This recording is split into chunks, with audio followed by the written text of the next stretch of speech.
이제 다 같이 일어나셔서 우리 하나님께 마음과 뜻과 정성을 다해 예배를 드리겠습니다.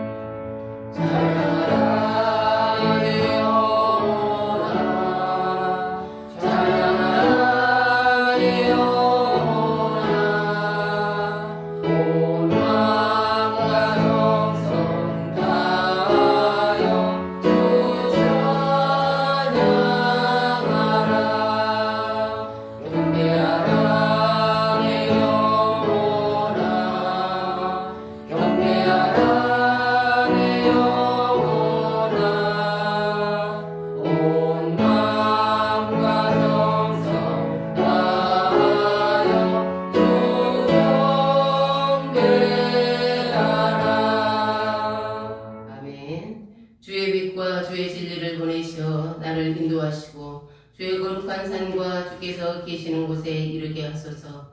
그런즉 내가 하나님의 제단에 나아가 나의 큰 기쁨의 하나님께 이르리이다. 하나님이여 나의 하나님이여 내가 수금으로 주를 찬양하리이다. 아멘.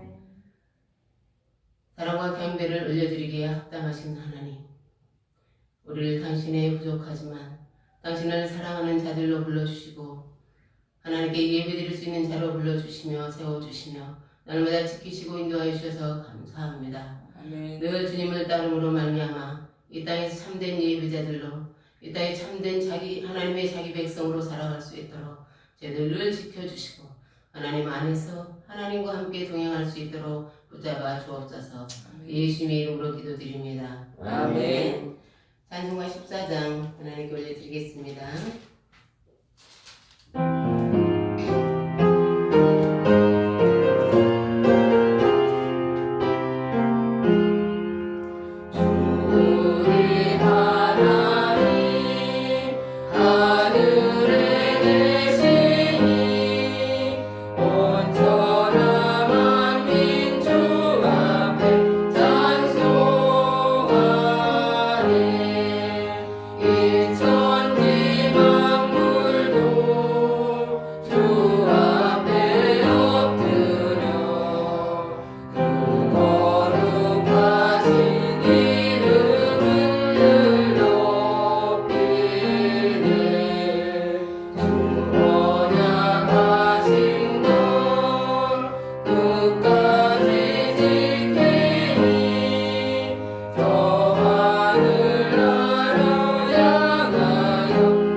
할렐루야. 하늘에서 여호와를 찬양하며 높은 데서 그를 찬양할지어다.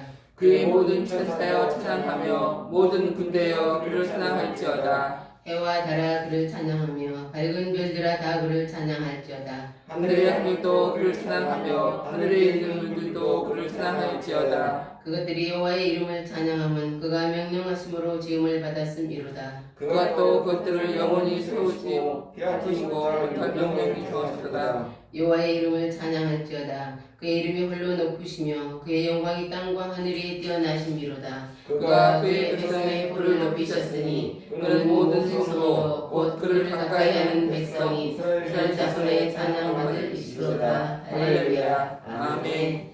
사도신경으로 신앙 고백 드리겠습니다.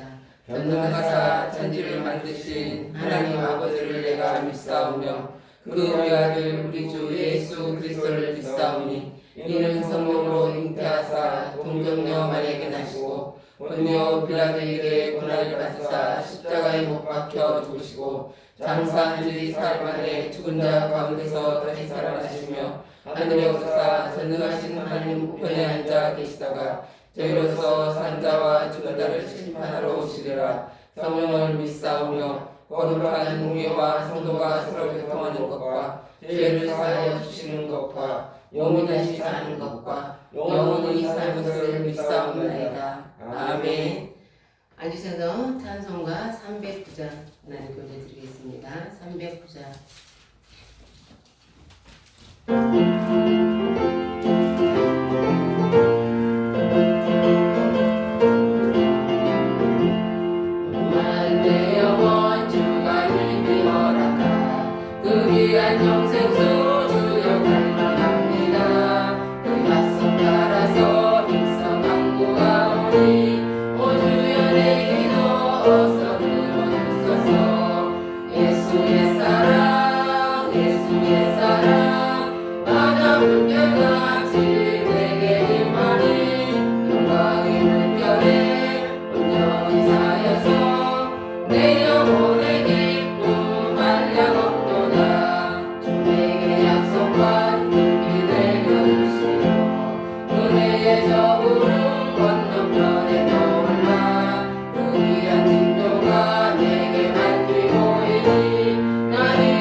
사랑이 많으신 하나님 아버지, 우리들의 삶을 붙드시고 인도해 주시는 하나님의 그 크신 은혜와 사랑을 감사드립니다. 아멘. 주님으로 인하여 예배를 하나님께 온전히 드리기를 원하오니 주께서 인도하여 주시옵소서. 아멘. 신앙을 회복하지 못한 솔직한 모습들을 회개토록 성령님 내주역사하여 주옵소서. 아멘. 주 이름을 지키지 못한 일들, 서로 사랑을 실천하지 못한 일들, 거룩으로 구별되지 못했던 일들로 주의 자녀로 하나님을 우선하지 못한 삶을 뒤돌아보며 하나님의 은혜와 자비를 구합니다.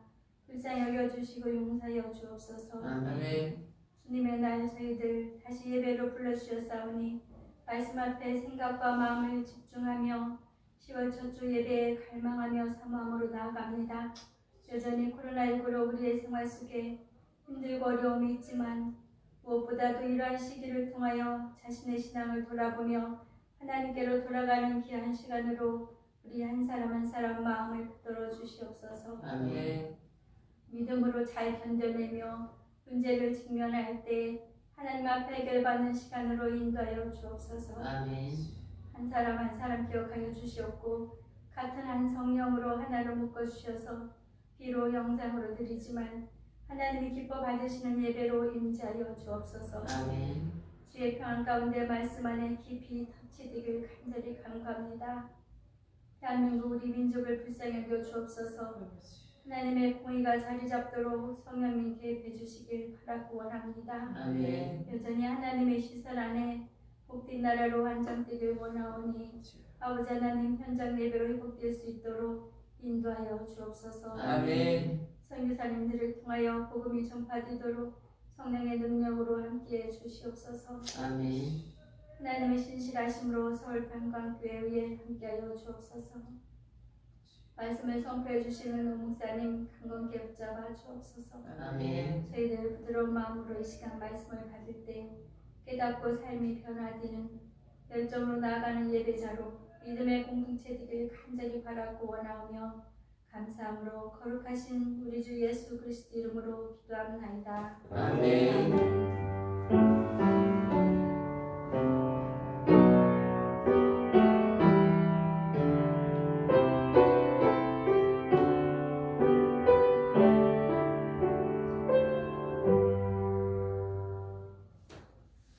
하나님께서 오늘 저희들에게 주신 말씀은 사무엘하 6장 1절에 19절의 말씀입니다. 사무엘하 6장 1절에 19절의 말씀입니다. 사무엘하 6장 472페이지, 구약 472페이지, 구약 472페이지, 사무엘하 6장 1절에서 19절의 말씀입니다. 구약 성경 472페이지, 사무엘하 6장 1절에서 19절의 말씀입니다. 기도하시겠습니다. 다윗이 이스라엘에서 뽑은 무리 3만 명을 다시 모으고 다윗이 일어나 자기와 함께 있는 모든 사람과 더불어 바알에 들어가서 거기서 하나님의 궤를 메어오려 하니 그 궤는 그룹들 사이에 가득하신 만군의 여호와의 이름으로 불리는 것이라. 그들이 하나님의 궤를 새 수레에 싣고 단에 있는 아비나답의 집에서 나오는데 아비나답의 아들 우스답 아요가 그 새 수레를 모니라. 그들이 산에 있는 아비나답 집에서 하나님의 궤를 싣고 나올 때 야요는 궤 앞에서 가고 다윗과 이스라엘 온 족속은 잣나무로 만든 여러 가지 악기와 수금과 비파와 소고와 양금과 제금으로 여호와 앞에서 연주하더라. 그들이 나군의 가당마당에 이르러서는 소들이 뜸으로 우사가 손을 들어 하나님의 궤를 붙들었더니 여호와 하나님이 우사가 잘못함으로 말미암아 진노하사 그를 그곳에서 치시니 그가 거기 하나님의 궤 곁에서 죽으니라.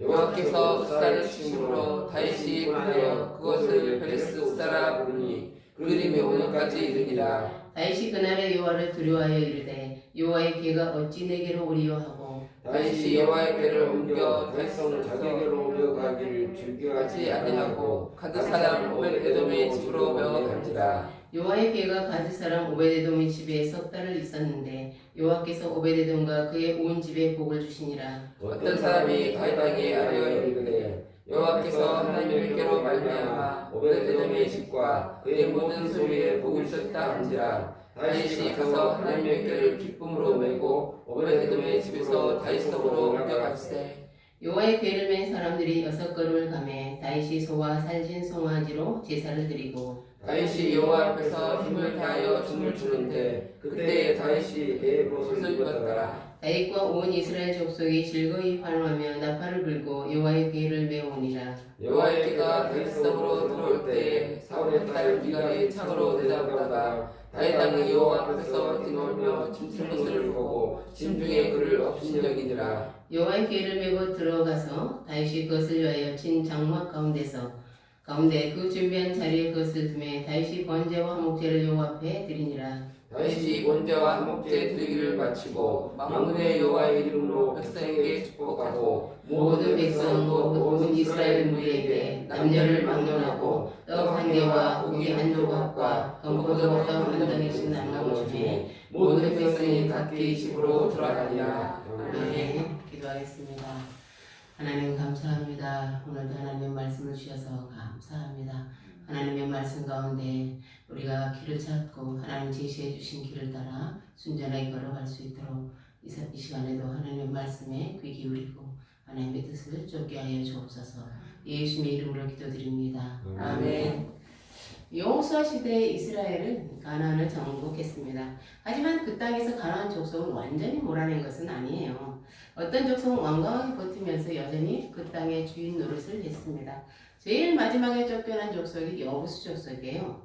다윗이 이스라엘 왕이 되어 여부수 족속을 쫓아냈습니다. 그리고 그것을 예루살렘이라고 불렀습니다. 그리고 예루살렘을 이스라엘의 수도로 정했어요. 그런데 그는 하나님의 길을 예루살렘으로 옮겨오겠다고 마음을 먹었어요. 그는 이스라엘이 하나님의 왕국이 되기를 원했기 때문이에요. 하나님이 이스라엘 통치하시기를 원했기 때문에 하나님의 임재를 상징하는 하나님의 궤를 이스라엘의 중심부인 예루살렘에 안치하기를 원했습니다. 하나님의 궤는 언약궤 혹은 법궤라고 부릅니다. 하나님의 언약궤 안에는요, 하나님이 친히 손수 쓰신 십계명 돌판 2개가 들어 있습니다. 그는 당시 하나님의 궤는 예루살렘으로부터 서쪽으로 약 16km쯤에 있는 바알 유레다 혹은 기랏 야림이라고 부르는 곳에 아비나답의 집에 안치되어 있었어요. 원래 하나님의 궤는 실로에 있었습니다. 근데 이스라엘과 블레셋이 전쟁이 났을 때 하나님의 궤를 전쟁터로 가지고 갔어요. 그런데 그러면 이스라엘이 승리할 것이라고 생각했기 때문이죠. 그런데 이스라엘은 그 전쟁에서 패했을 뿐만 아니라 하나님의 궤까지 빼앗겼습니다. 하나님의 궤는 부적이 아니에요. 십자가는 부적이 아니에요. 블레셋은 전쟁에 승리하고 전리품으로 하나님의 궤를 얻었습니다. 그들은 그것을 아소에 있는 다곤의 신전에 두었어요. 그런데 하나님의 궤를 많은 사람이 죽자 이리 옮겼다 저리 옮겼다가 하다가 결국은요, 그들이 너무 하나님의 궤가 두려웠기 때문에 이스라엘로 다시 돌려보내겠다고 생각을 했어요. 그래서 암소 2마리가 이끄는 새 수레에 하나님의 궤를 실어서 보냈어요. 그래서 그게 그 하나님이 돌아온 궤는, 본래 돌아온 궤는 아비나답의 집에서 20년 동안 있었습니다. 다윗은 하나님의 궤를 예루살렘으로 이송해 오기 위해 만반의 준비를 다 했어요. 그런 3만 명의 사람은 이렇게 3만 명의 사람들을 뽑았고 궤를 이송하기 위해서 새 수레, 소가 끄는 새 수레를 준비했습니다. 모든 준비가 끝난 다윗과 이스라엘 백성은 아비나답의 집에 가서 소가 끄는 새 수레에 하나님의 궤를 실었어요. 아비나답의 아들들인 아효가 앞에서 인도하고 우사가 옆을 따라갔습니다. 우리 함께 6장 5절을 읽겠어요. 6장 5절 시작. 다윗과 이스라엘 온 족속은 잣나무로 만든 여러 가지 악기와 수금과 비파와 소고와 양금과 재금으로 여호와 앞에서 연주하더라. 아멘. 다윗과 이스라엘 백성들은 이제 하나님의 궤와 함께 예루살렘 향해 행진하면서 목청과 찬양을 부르지만 한 악기를 동원해서 이제 연주했어요. 하나님을 예루살렘에 모신다고 생각하니까 너무 기뻤던 거죠. 그런데 하나님의 궤가 나하곤의 타작마당에 이르렀을 때 갑자기 수레를 끄는 소들이 날뛰었어요. 금방이라도 수레에 실려있던 하나님의 궤가 굴러 떨어질 것 같았어요. 그저 수레 옆을 걸어가고 있던 우사가 그 손을 들어서 하나님 궤를 붙잡았습니다. 그 순간 하나님이 우사를 치셨어요. 우사는 그 자리에서 즉사했습니다. 그것을 본 사람들이 큰 두려움에 빠졌어요. 도대체 어떻게 된 것일까? 도대체 무엇이 잘못되었을까? 8절입니다. 여호와께서 우사를 치심으로 다윗이 분하여 그것을 베레스 우사라 부르니 그 이름이 오늘까지 이르니라. 다윗은 그 상황을 이해할 수 없었어요. 인간적으로 보면 우사는 잘못한 것이 없어요. 그는 하나님의 궤가 굴러 떨어질까봐 손을 내밀어서 하나님의 궤를 붙잡았어요. 다윗은 하나님의 뜻을 알 수 없어서 당황했고 하나님의 우사를 치셨으므로 두려웠어요. 그래서 이 일을 더 이상 진행할 수가 없었어요. 그래서 하나님에게는 그 곳 가까운 곳에 있었던 가드 사람 오베데돔의 집에 이제 있었습니다. 집에 두었어요. 사랑하는 성도 여러분, 도대체 무엇이 잘못된 것일까요? 우리가 하나님께 뭔가 특별히 잘못한 것 같지 않은데 자꾸 문제가 생기고 어려운 일이 생기면 어때요? 우리 마음이 답답하고 힘들어지죠. 특별히 하나님께 잘못한 것 같지 않은데 왜 이럴까? 왜 이런 일이 일어날까? 한국교회는 각 교단별로 목회 세습 금지법을 만들었어요. 물론 어떤 교단은 아직 만들지 않았습니다. 자기 자녀에게 목회를 승계하지 말라는 거예요. 이건 누가 강요해서 만든 법이 아니라 한국교회 자체가 이 법이 필요하다 해서 만든 거예요. 그렇다고 목회를 자기 자녀에게 이야말로 넘기는 게 나쁜 것만은 아니에요. 이제 성경에서 그런 일들은 많이 일어나잖아요. 목회자의 자녀는 그 교회에서 자랐어요. 그래서 누구보다 그 교회에 애정을 갖고 있고 그 교회에 대해 잘 알아요. 그리고 이 법은 작은 교회는 적용되지 않아요. 저 조그만 교회도 그 자녀가 하다더라. 그건 아무 문제가 안 돼요. 쉽게 말하면요, 성공한 목회자가 준수해야 될 법이에요. 그러니 그 성공한 부모의 밑에서 그걸 보고 자란 자녀가 그 교회에서 목회를 한다면 잘하고 성공할 확률이 높죠. 가능성이 높아요. 목회를 잘할 가능성이 높아요. 근데 왜 목회자들이 스스로 이 법을 만들었을까요? 교회에서 만든 목회자들이 선거에서 만든 법이잖아요. 그 사회적인 비난뿐만 아니라 한국교회 내부에서도 문제가 더 크다고 생각했기 때문이에요. 그럼 이 법을 만든 각 교단은 어때요? 이 교단의 선택이 옳은 것일까요?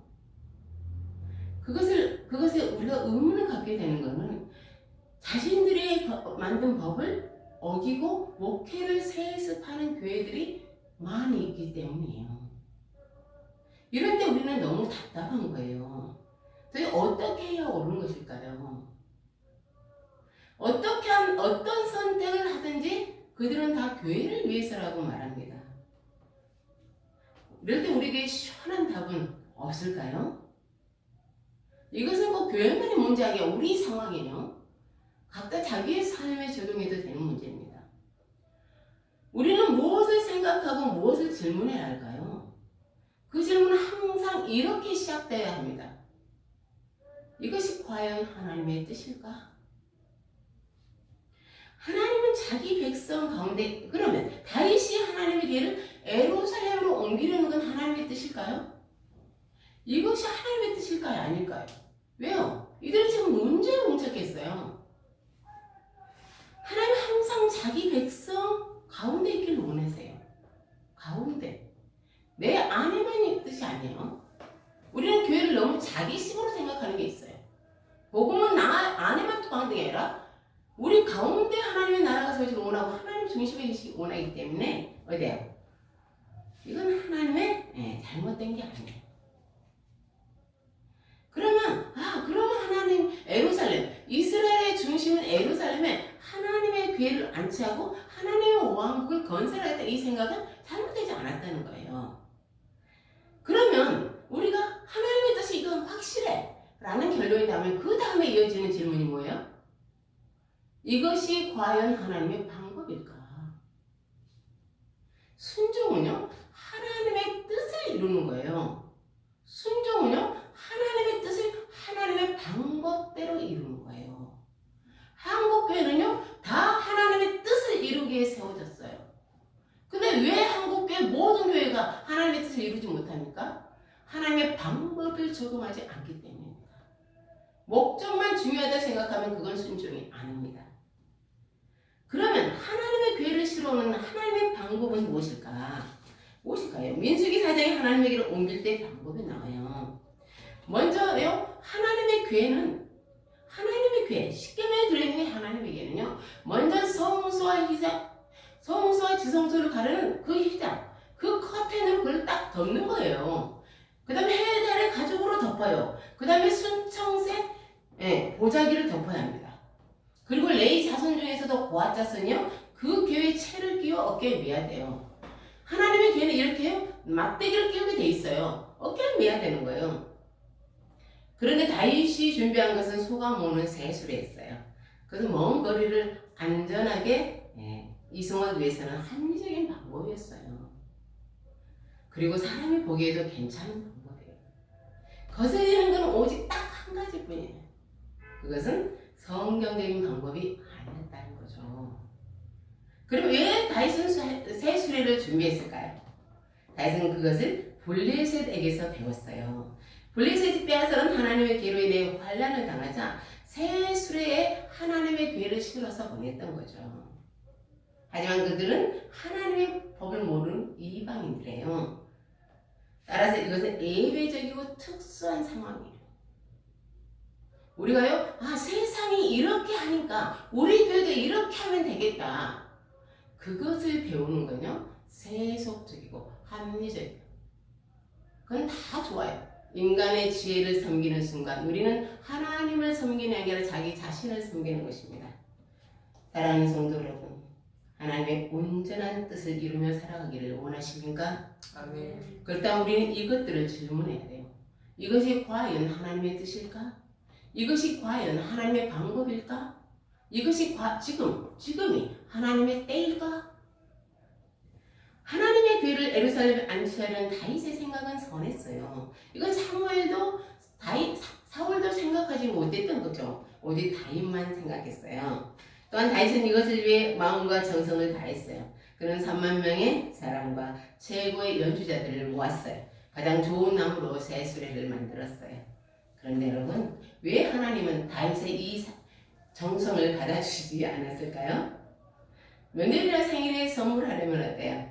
무엇을 선물해야 할지 상당히 고민하죠. 내가 준비한 선물을 상대가 좋아할까 좀 고민하지 않아요? 상대의 취향을 생각한다는 건 그만큼 그를 존중하기 때문이에요. 하물 우리 하나님께는 어떻게 해야 하겠습니까? 그런데 이것은 그렇게 어렵지 않아요. 하나님 당신의 뜻을 이미 성경에 계시하셨기 때문입니다. 하나님은 하나님에게로 옮길 때는 어떻게 하는지를 이미 성경에 기록해 놓으셨어요. 그럼 우리는 하나님께 나아갈 때 새롭고 신선한 방법을 고안할 필요가 없어요. 하나님의 방법대로 하면 됩니다. 왜냐하면 하나님 당신이 누구신지를 이미 말씀하셨습니다. 하나님은 무엇을 기뻐하시는지 이미 말씀하셨어요. 사랑하는 성도 여러분, 인간의 정성만으로는요 부족한 것이 하나님께 드리는 예배예요. 최고의 연주 실력, 엄청난 숫자의 찬양대, 장인이 만든 새 수레, 그것으로 하나님을 만족시킬 수는 없습니다. 다윗은 모든 계획을 중단한 채 기다렸어요. 그럼 무엇이 잘못되었는지를 깊이 생각했어요. 하나님의 길을 어떻게 옮겨야 되는지 연구했어요. 그리고 하나님의 때를 기다렸습니다. 그렇게 석 달이 지났을 때 새로운 소식이 날아왔죠. 하나님의 계획가 안치되어 있는 오베데돔의 집이 복을 받았다는 것입니다. 하나님의 길을 안치하고 나서 하나님께서 하나님이 하셨다는 특별한 좋은 일들이 일어난 거죠. 그 소식을 들은 다윗은 하나님께서 진노를 거두셨구나 라고 판단했어요. 그래 용기를 내서 하나님의 괴를 이송하기로 결심했습니다. 그런데 여러분, 우리는 아직 궁금한 것을 해결하지 못했어요. 그것은 우사의 죽음입니다. 우사는 수레 옆에서 걸어가고 있었어요. 그는 하나님의 괴와 가장 가까이 있었습니다. 서두른 날때였고 하나님의 괴는 곧 떨어질 것 같았습니다. 우사는 그런 참사만은 막아야 한다고 생각했어요. 우사의 행동은 거의 반사적이었습니다. 그럼 우사의 이런 행동을 성경은 무엇이라고 말씀할까요? 우리 함께 7절을 읽겠습니다. 시작. 여호와 하나님이 우사가 잘못함으로 말미암아 진노하사 그를 그곳에서 치시니 그가 거기 하나님의 궤 곁에서 죽으리라. 아멘. 성경 우사 행동에 대해 이렇게 말씀하죠. 우사가 잘못함으로 말미암아. 민수기 4장 15절은 성물을 만지면 죽을 것이라고 말씀하고 있어요. 성물은 거룩한 물건이라는 뜻으로서 하나님과 관련된 물건이죠. 성수에서 쓰는 기구예요. 하나님의 궤는 성물에서 가장 최고의 성물이죠. 하나님의 궤는 하나님의 임재의 상징이에요. 하나님이 여기 계셔라고 생각했다고요. 그런데 우사가 그 성물을 만졌어요. 그래서 그는 하나님 말씀대로 죽었습니다. 그러나 우리는 이렇게 묻고 싶은 거예요. 하나님, 우사는 하나님의 계획을 지키려고 했어요. 우사가 그렇게 잘못한 것입니까? 죽을 만큼 잘못한 것입니까? 우사는 하나님을 안전하게 보호해야 한다고 책임감을 느꼈어요. 자기는 하나님을 보호해야 할 임무가 있다고 생각했습니다. 사랑하는 성도 여러분, 여기에 어떤 문제가 있는 것일까요? 예배자들은 예배를 통해 하나님을 드러내야 되어 있어요. 예배를 대하는 우리의 마음과 태도에서, 예배를 드리는 우리의 모습에서 우리가 하나님을 어떻게 생각하는지가 드러나게 되어 있어요. 그러면 하나님이 받으실 만한 합당한 예배는 어때야 할까요? 예배자에게서 하나님의 거룩하심이 드러나야 합니다. 우리 자신을 드러내거나 우리 자신을 과시하려고 해서는 안 됩니다. 하나님의 거룩함을 드러내지 못한 예배가 우사의 예배예요. 우사는 자기가 하나님의 보호자인 것처럼 행동했습니다. 예전에 작은 교회에서 하는 집회에 참석했어요. 그 교회에 아주 노래 잘하는 남자 성도님이 계셨어요. 성도들의 찬양이 끝났어도 이분의 찬양은 끝나지 않았어요. 그럼 마치 독창을 부를 때처럼 길게 이렇게 이렇게 끝냈어요. 보통 성량으로는 그렇게 할 수 없죠. 그때 저는 어린 성도였는데 두 가지 생각이 스쳐갔어요. 저 사람 참 노래 잘한다. 두 번째, 거슬린다.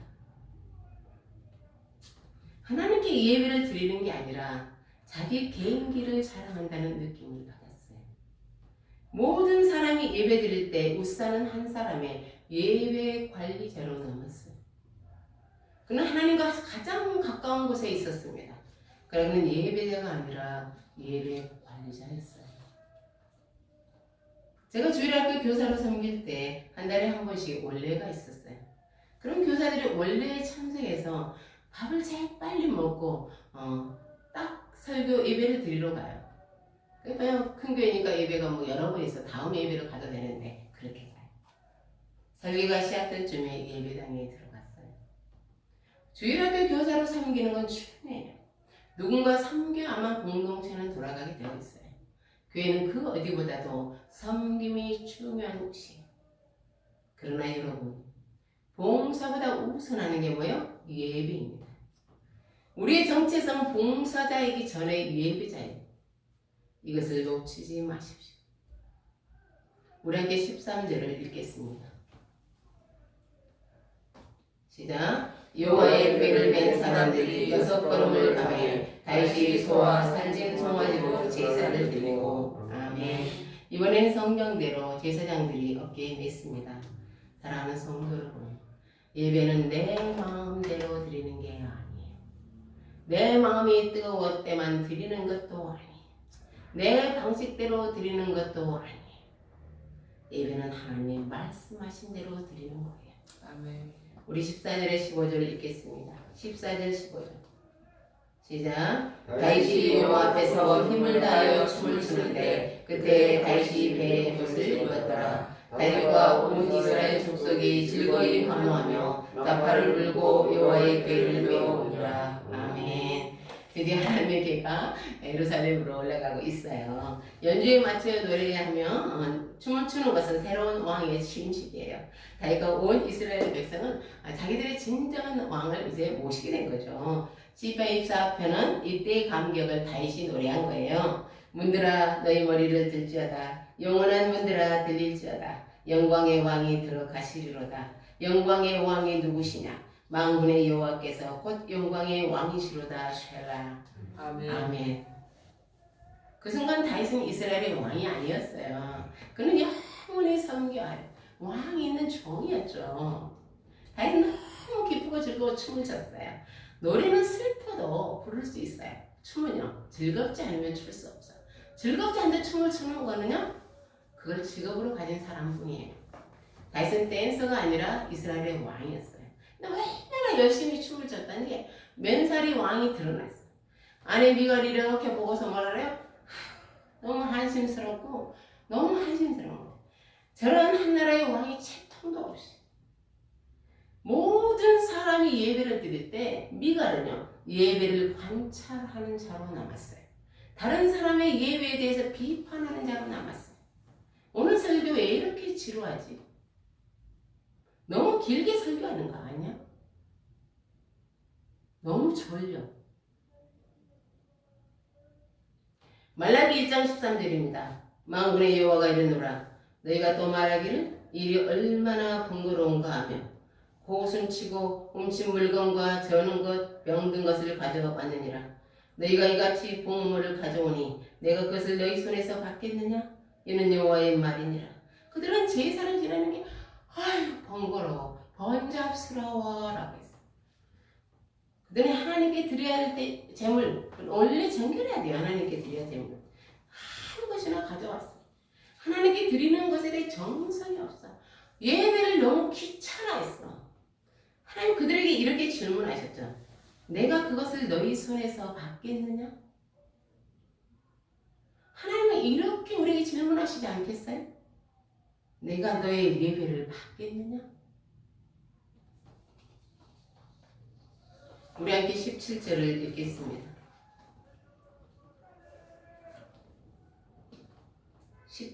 17절이면 시작. 여호와의 궤를 메고 들어가서 다윗이 그것을 위하여 친 장막 가운데 준비한 자리에 그것을 중에 다윗이 번제와 화목제를 여호와 앞에 드리니라. 아멘. 드디어 하나님의가 예루살렘 준비된 곳에 이제 안치되었죠. 다윗이 하나님께 번제와 화목제를 드렸어요. 솔로몬이 성전을 지을 때까지 하나님의 궤는 그곳에 있었습니다. 다윗은 그것을 항상 가슴 아파했어요. 나는 이렇게 좋은 왕궁에 있는데 우리 하나님의 궤는 저 초라한 장막에 있어. 그러나 그것이 하나님의 뜻이었습니다. 그런데요, 하나님은 다윗의 장막을 좋아하셨어요. 솔로몬의 화려한 성전보다 다윗의 장막을 더 좋아하셨어요. 사도행전 15장 16절입니다. 이후에 내가 돌아와서 다윗의 무너진 장막을 다시 지으며 또 그 허물어진 것을 다시 지어 일으키리니. 하나님은 다윗의 초라한 장막을 사랑하셨어요. 왜 그러셨을까요? 그곳에는 춤추는 예배자가 있었으니까요. 다윗은 오직 하나님께만 집중했습니다. 다윗은 오직 하나님만을 기뻐하는 예배자였습니다. 사랑하는 성도 여러분, 그동안 당신은 어떤 예배자였습니까? 하나님은 당신을 어떤 예배자로 기억하실까요? 당신은 하나님께 어떤 예배자로 기억되기를 원하세요? 우리 아버지는 늙어서 예수님을 영접했어요. 아마 80살쯤 되지 않을까 싶어요. 그때는 이미 보청기를 끼고 계셨어요. 아버지는 토요일 저녁 12시나 새벽 1시쯤에 일어나서 양복을 입으시고 모자를 쓰시고 어깨를 이렇게 앉아서 주일 아침이 오기를 기다렸어요. 주일 아침이 오면 구부정한 허리를 지팡이에 의지해서 자녀들의 부축을 받으며 하나님께 예배 드리러 가야 하기 때문이에요. 우리 아버지는 그렇게 예배를 사모하다가 딱 한 주 예배 드리지 못했어요. 너무 아파서 일어날 수가 없었기 때문이에요. 그렇지만 그 다음 주에는 다시 예배 드릴 수 있었어요. 이번에는 보청기를 뽑아버리고 지팡이도 던져버리고 젊은 청년으로 돌아가서 다윗처럼 열정적으로 예배 드렸을 거예요. 물론 그것은 전국의 예배당이죠. 사랑하는 성도 여러분, 하나님이 찾으시는 예배자를 꿈꾸십시오. 그토록 놀랍고 위대한 꿈을 왜 꾸지 않으시려는 거죠? 그러기 원하신다면 하나님이 어떤 분이신지를, 하나님께 어떻게 예배 드려야 하는지를 배우고 또 성경에서 열심히 찾으십시오. 열정은 밖으로 발산하는 것만이 아니에요. 진정한 열정은 안으로 깊이 들어가는 거예요. 하나님을 깊이 알아고 추구하는 치열한 이 열정이에요. 사랑하는 성도 여러분, 하나님을 기쁘시게 하는 예배자를 꿈꾸십시오. 아멘. 당신의 삶에서 하나님을 발견할 때마다 하나님께 감사하고 하나님을 노래하고 하나님 앞에서 춤을 추십시오. 아멘. 당신의 최고의 자랑, 당신의 최고의 기쁨, 당신의 최고의 영광이 기다리고 있습니다. 아멘. 저와 여러분이 하나님을 기뻐하며 그분을 열정적으로 추구하고 예배하는 자들이 되기를 예수님의 이름으로 축복합니다. 아멘. 기도하겠습니다. 하나님 감사합니다. 하나님이여, 나 좋다고만 말하지는 않겠어요. 하나님 너무 좋을 뿐만 아니라 너무 멋있어서, 너무너무 멋있고 좋아서, 하나님의 사랑이 너무 깊어서 영원히 헤어나올 수 없다고 말할 수 있어요. 우리를 그 예배자로 살아갈 수 있도록 우리에게 새로운 도전과 꿈과 비전을 주시옵소서. 아멘. 예수님의 이름으로 기도드립니다. 아멘. 찬송가 44장 올려드리면 보시고 준비하신 예물을 동원하겠습니다. 44장.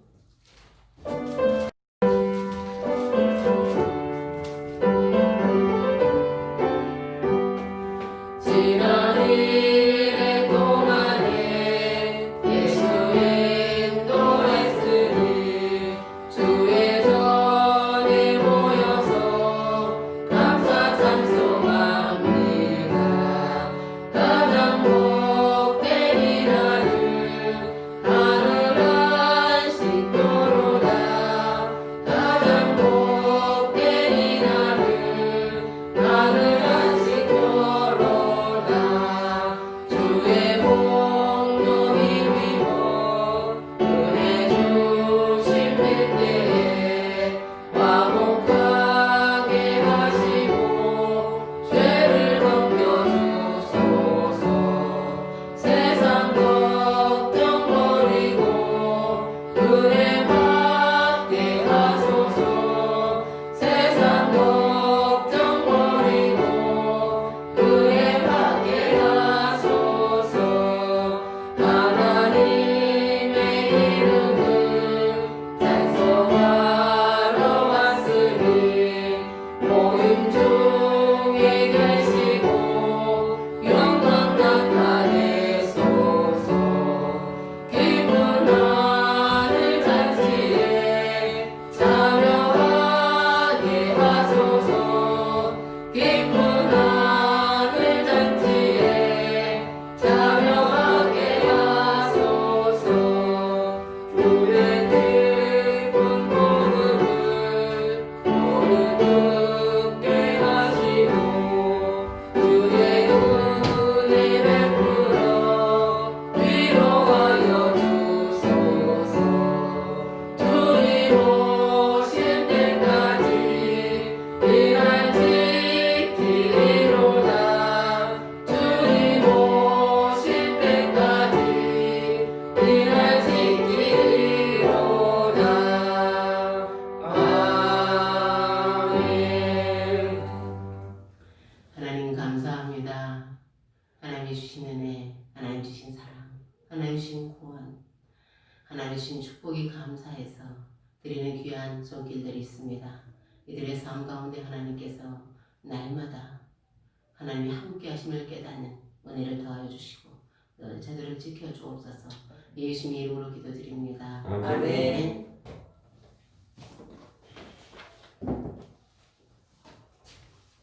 교회 소식입니다. 안녕하세요. 사랑한다고 고백합니다. 좀 사랑이 예쁜 여자죠. 근데 우리 주님은 제가 사랑이 너무 없는 걸로 보고 있기 때문에 그렇게 예쁘지도 않은 것 같아요. 말만 예쁜 것 같습니다. 우리가 이번 달 성경은 저번에 에레미야 너무 어려웠는데 어렵다고 좋은 성경 이렇게 우리가 이해 정도에 맞춰야 되는데 제가 너무 어려운 거는 이렇게 한 것 같아요. 시대 상황과 잘 맞다고 생각했기 때문에 했는데요. 이번 주는 가장 은혜로운 성경이라고 할 수 있는, 물론 사람마다 다르겠지만 이번 달은 요한복음입니다. 요한복음을 기쁘게 읽고 또 한 번만 읽지 말고 여러 번 읽으면서 성경 속으로 들어가세요. 제가 여러분에게 묵상을 가르치는 가장 쉬운 방법은요, 성경 속에 들어가세요. 내가 신뢰하는 곳에 요한복음 9장이면은 9장의 그 속으로 내가 들어가요. 그리고 어때요? 가나안 혼인잔치에 내가 참석하는 제자로 우리가 함께 그렇게 했을 때요. 또 이렇게 심부름 순종하는 그 아이들이든 이런 데 들어가다 보면은 큰 은혜와 깊은 정말 하나님을 경험할 줄 믿습니다. 그리고 기쁘고 즐거운 소식이 드디어 왔습니다. 그것은 무엇이냐? 네, 다음 주부터 우리가 하나님 앞에 우리 몸으로 예배를 드리겠습니다. 물론 그동안도 몸으로 드린 줄 알고 있습니다. 그렇지만 우리가 함께 모이지는 못했는데 우리 함께 다 모여서 우리가 이제 조심하고 대신 마스크는 딱 쓰고 마스크를 나는 쓰기 싫어. 그럼 설교를 준비해 오십시오. 오직 설교자만 마스크를 쓰지 않겠습니다. 안 쓰는 걸로 하겠습니다. 우리 함께 기쁘게 예배 드리기 원하니까 기쁘게 다 나와서 예배 드리기를 소망하고 또 우리 코로나가 속히 사라지도록 함께 기도하기 원합니다. 소멸되도록 이제 다 같이 일어나서 595장 부르시고 축도함으로 오늘 예배를 마치겠습니다. 595장 부르시고 축도함으로 예배 마치겠습니다.